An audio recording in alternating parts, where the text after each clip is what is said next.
In this video, I want to discuss a couple different ways you can accomplish the same task. Now, some people don't look into things so deeply, and they come to assumptions or conclusions that lead you astray, and that's where we have a lot of this fascism or inability to play well with others. Everybody's blaming one another. No, he's this and he's that and he's this. Well, yeah, I could call my father and my family a drunk. I could call my brother an addict. I mean, I've seen him get high off fucking opiates and alcohol at the same time at a holiday in front of family. I could call them killers too, or people who hurt children. I could say that because they not only hurt me, but they were willing to kind of act pretty crazy in front of my nephew. But on top of that, they're willing to drink and drive, putting children's lives at risk.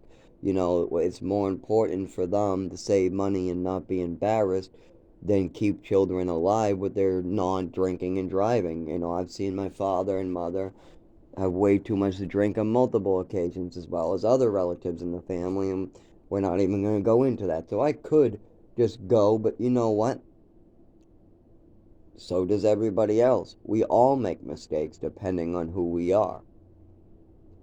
Like, for instance, my mother's mistakes were trying to cripple a little orphan boy because she wanted to play doctor with pharmaceuticals, and then hiding her mistake with more lies and manipulations. And then my father made the mistake of feeding into a mental illness that my mother had while thinking he was curing some disease on me. Now, I'm going to describe one of my hobbies, and you're going to quickly see there's a couple different things that you might have assumed that you now know not to assume. Like, for instance, I don't know about voltage and power very well. I'm still looking into how to calculate and do a lot of math when it comes to calculating things like power and voltage, or how much watts really come out of your wall. You can check how many watts a coffee pot uses, but there's a calculation you can use depending on the type of wire you're using, what type of AC or DC your house is hooked up to. It's alternating current. So like that's another thing. Like, how does alternating current work? That's something I spent the last 4 years. I've now seen about, oh my God, I must be on 26 lessons on just alternating current and the difference between DC and what is direct current. But a direct current sometimes can be even better, like how Tesla said it could be wireless.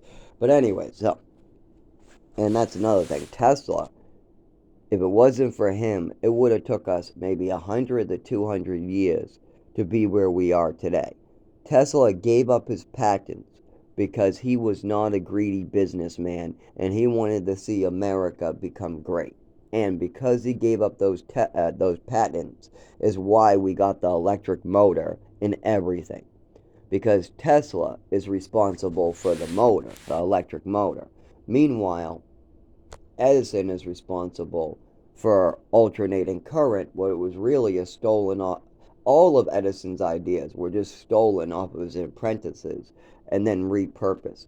Like the light bulb, he didn't invent the light bulb. There were people making the light bulb actually years before he even started. He just wanted to improve on it, and he already knew it would work, and he wanted to put it together. That's when they teach you it for kids, they don't go into the deep dive into the details. They don't go through the patents. They don't go through how Edison was stealing patents from his apprentices and how Tesla actually worked for Edison before there was a dispute on a patent. And, anyways,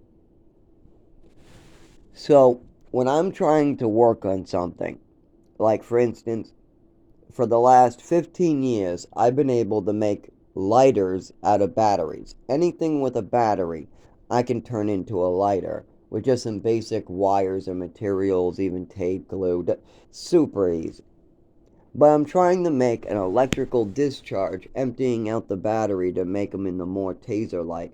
I'm also trying to make car batteries out of 24 vape batteries that are found on the side of the road. I've already accomplished lighters going back with hundreds of different types of batteries. But here's the thing. I can easily go online get a blueprint on how to make a taser or how to fix a car or how to work on an engine, and I can do it step by step by copying. I can draw anything that way too. I can print something out and I can trace or copy, put a layer of paper over that's really clearish, and I can trace something. But you don't learn how to do it from reflex. You don't have, like when I walk down the street just on a regular walk, I can see stuff on the ground and my mind will put it together into new useful things that animals might need or things I might need, like a walking cane or whatever. Your mind becomes like that by practicing different types of ways of thought, seeing through the picture and seeing things in a way that other people don't see them. But to do that, you have to see things in the most basic understanding, even at the chemical level. When you see wire, like headphones, like a broken pair of headphones on the ground, you have to think about what the wire's made out of. Is it copper? Is it silver? Can I use it as a rope? What's the load on it? Can I hold 300 pounds with it? Can I hold 50 pounds with it? Can it be tied in a loop or is it too stiff? When you look at something and you're going to want to build it in your head so you don't have to touch it until you're ready, you have to know the properties and really right down to the molecular level. That's why when I look at something like cinnamon, I don't see a tasty Christmas stick. To me, I see a bunch of alkaloids that hardened and there's like a bark. I see a bark just like white willow bark or white birch bark or sassafras bark or sarsaparilla bark or any of those. I see a bunch of compounds that have been molecular, they have been structured to form bonds and new molecules that have different benefits as well as dangers. So I might, if I get cinnamon, I might get MDA, what is great for relaxation. It's what gives people that cinnamon relax, like, oh, I feel like I should add cinnamon to everything on Christmas to relax by the fire. That's the MDA in cinnamon, cloves, and sassafras. All three. Sassafras contains about 12 to 20% sassafras oil. I'm pronouncing that wrong, by the way, because I'm not doing good this morning. I do normally pronounce that right. Also, we got, I think it's 2 to 5% in cinnamon, and I think it's like 5 to 7. I might be getting some of these wrong on the cinnamon and cloves, something around those range. And that's the relaxing quality, but it also can be lightly bad for the kidneys, not really bad. So it's not a big worry when it comes to these things, as long as you're only using it like once a year during the holidays, like I do. Like when I make it's really not. I use I call it my sarsaparilla tea, but it's sarsaparilla, sassafras, cinnamon, clove, and vanilla. And I mix those together and make my own root beer flavoring tea. And it tastes a lot like root beer. And that's very relaxing because you have the vanillin of the vanilla, you have the sarsaparilla, you have a bunch of good stuff in those. So I just look at things, but there's also the way where you could follow instructions online or from a book. Now anybody can do that. My nephew, my brother, my father, just about anybody can go online, see a tutorial, how to turn a vape battery into a taser, and then pause the video and do each step one by one, and then repeat that step over and over until you have that one skill on how to build a taser out of that one type of battery. But if you don't have a fundamental understanding of how the batteries work, if the wires in the vape battery are copper or if they're silver or if they're gold, how much load can be outputted on that battery or recharged before it's dead, the dangers or safety issues with putting this together, then you really shouldn't go out and try different inventions on your own because you don't have any fundamental understanding of what you're doing. That is why, for me, I looked at everything like at the smallest level, like when I look at a pea on my plate, I'm looking at a pile of starches. I look at it as like that cornstarch I have at the cabinet, that white powder cornstarch. To me, when I look at a pea or a piece of corn, or I see a bunch of starches, a little bit of vitamins and minerals, I see what the makeup of that plant is.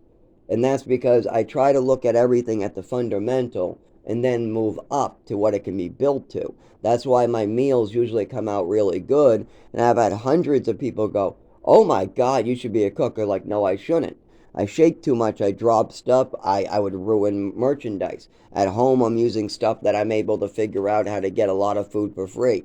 The homeless are amazed. The rich people are amazed. The police are amazed. The doctors are amazed. I got total strangers on beaches amazed. I got people on the street amazed. I got my bosses amazed. I got my coworkers amazed.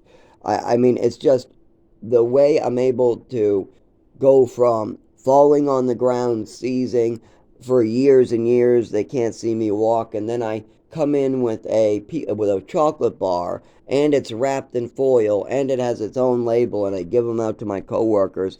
And then they all go, "Oh my God, you make your own salves, you can make your own vapes, you can make your own medicines, you can make your own over-the-counter medications as long as they're lotions or salves. If you actually went for chemistry, we're sure you could probably make your own pharmaceuticals over the counter as well, but you say you want to wait until you actually are a chemist. What, Zach, why don't you just do it anyways? It doesn't say online that it's illegal. There's a lot of these hobbyist chemists doing it in their garage. Why don't you rent a garage and do it in there? Oh, because my family would call me making meth. They would all try to make up stories. I would try to make Tylenol out of aspirin, and all of a sudden my father would be standing at the door with the DAA saying, "There he is," and saying, "We knew it for the last 25 years. Everything is well." Or some asshole would make up a story about me and it would stick.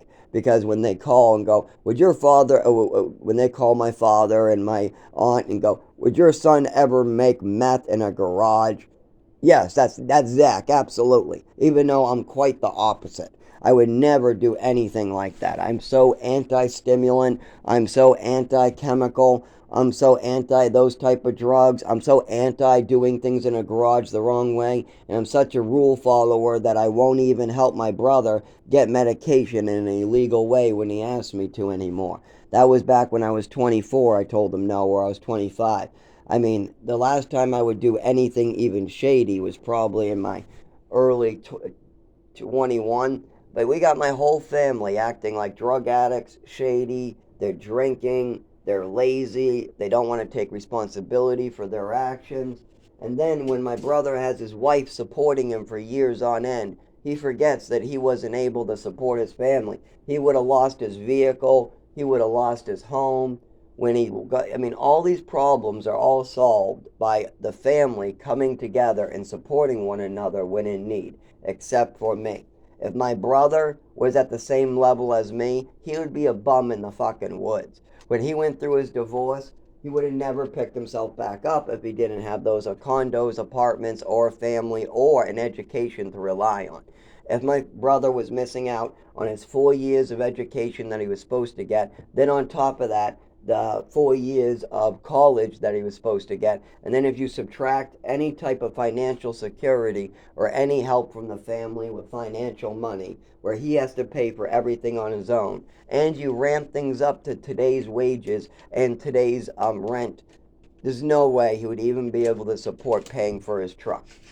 No way. Especially with a child on the way. You knock your girlfriend up and you really, yeah, no way. No way that anybody in my family could survive without them actually being a family. See, that's the difference. I'm like somebody who gets sucked off of like I'm family. Like they can use me like I'm part of the family. Like they can use me for Social Security. They can use me to do their mowing of the lawn. My brother can have me with scissors cutting his lawn with a pair of scissors. They can have me with a lawnmower on a hill. I'm family when it comes to that stuff. But when it comes to me in need, because I have a neurological disorder, or I'm having epileptic seizures, or my mother is beating me, or I'm missing 4 years of education, or the doctors are being misinformed because we know my mother's acting mentally ill and crazy, or I'm being massively over medicated, but there is a real disability not being treated, so I know I'm really have a disability, but nobody's telling me what it is, but my mother's telling me I have something wrong with me, but she's giving me medications that make me worse. We got all this stuff going on, and all they want to do is treat me like family when they want something from me, and then when they don't want something from me, and I'm like, hey, I need my health care back. You guys got to stop this bullshit. Nope, then I'm not family. So that's my father for you. He's not my father when he needs to be doing something, or when his wife is acting crazy, but when he needs when he needs his mowed lawn, or his lawn mowed, when he needs the house clean, or when he wants his alone time, all of a sudden, I'm family, and I need to learn the lesson of how to clean up after myself. All of a sudden, he's my father, and and he needs to teach me lessons.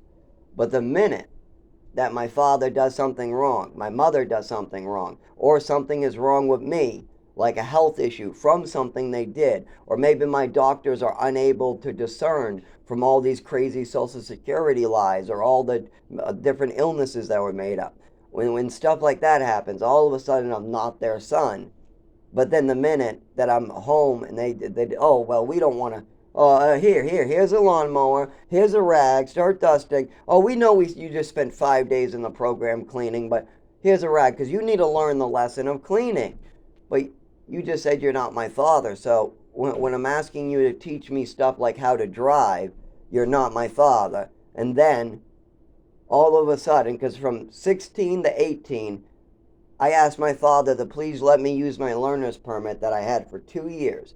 My learner's permit was good for 2 years. You know how many times my father showed me how to drive in those 2 years? Zero. The only person that took any interest in the showing me how to drive is a friend of the family named Dan.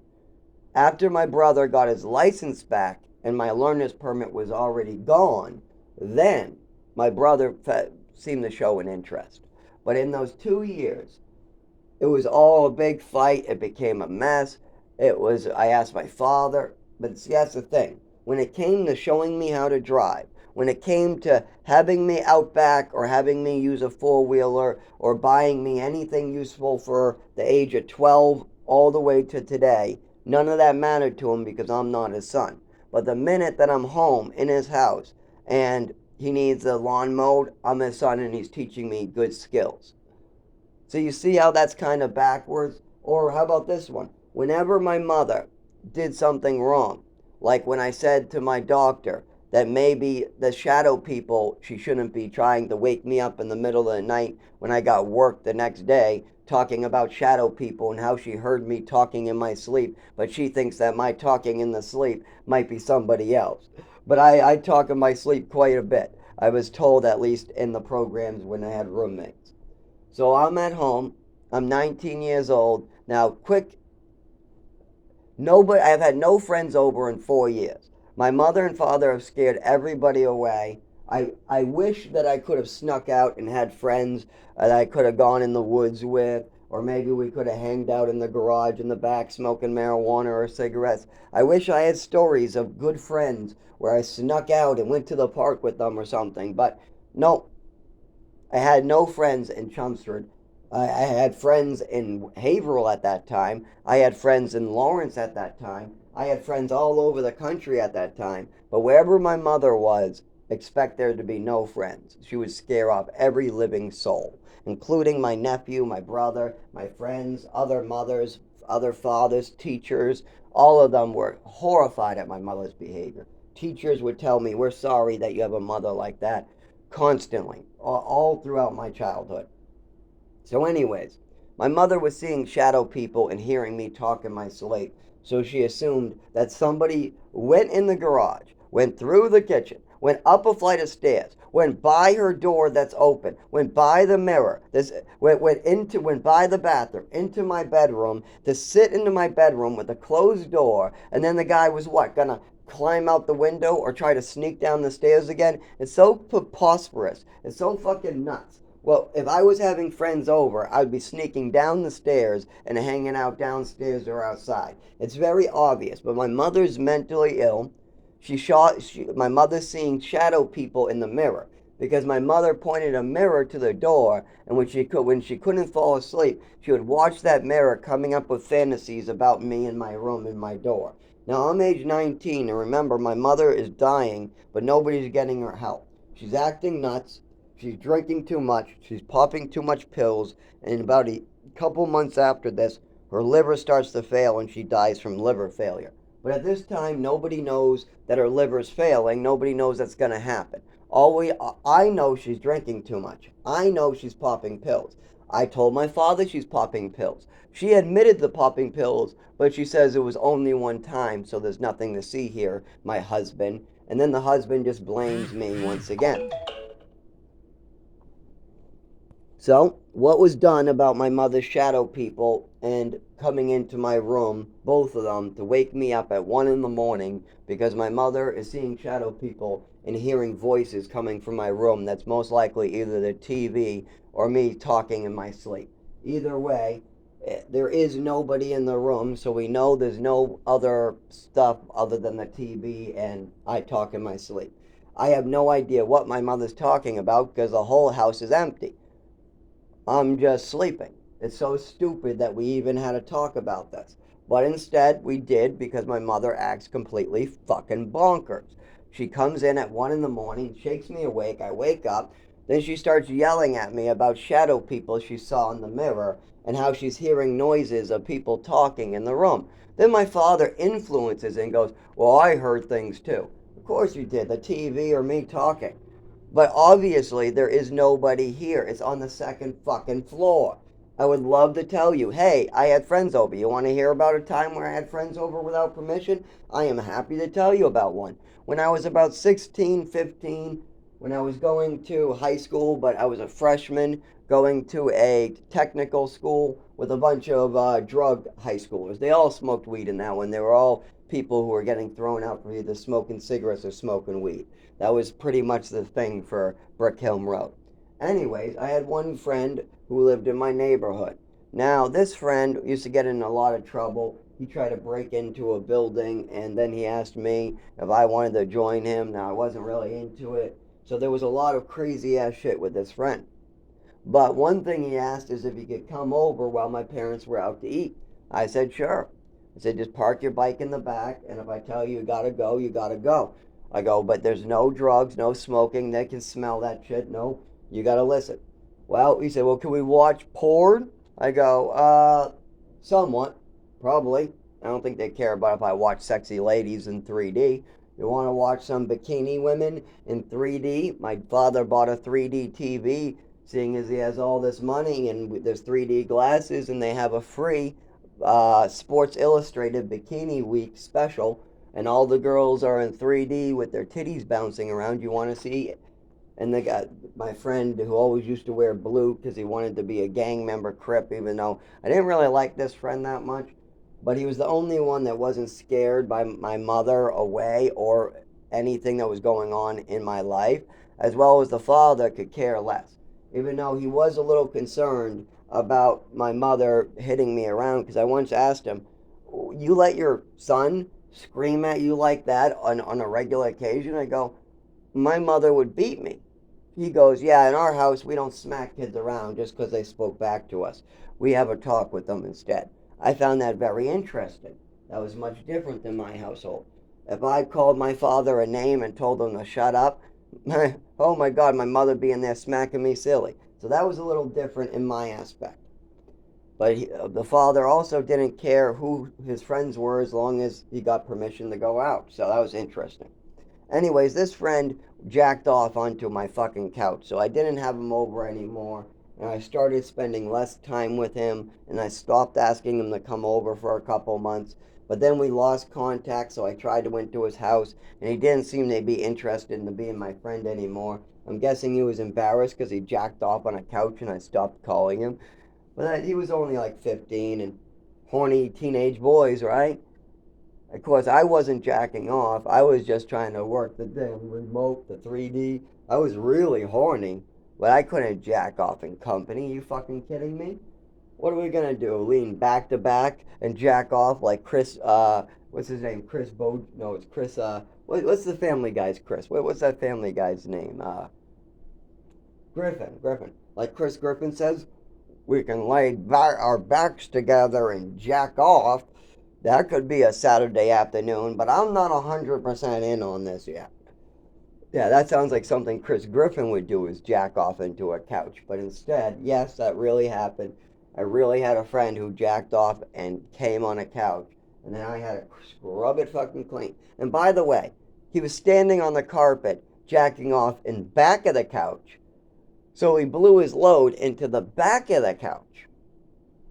Motherfucker. But then again, I come from programs. Remember, from the age of about, I don't know, 14 on, I had shower clams all over the fucking bathroom that we had to watch out for.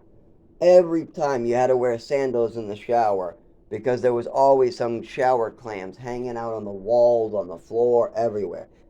And that was it, just common. So that stuff grosses me out completely, but it's something I had to deal with. I mean, I even had to deal with grown adults having me get naked, having me squat and spread my cheeks as they check me for matches and knives. Why? Because my mother went nuts because I did a science experiment outside, so she wanted me in a mental institution for 30 days. And any time I had any visit outside or anything, they had to search my bum crack for contraband.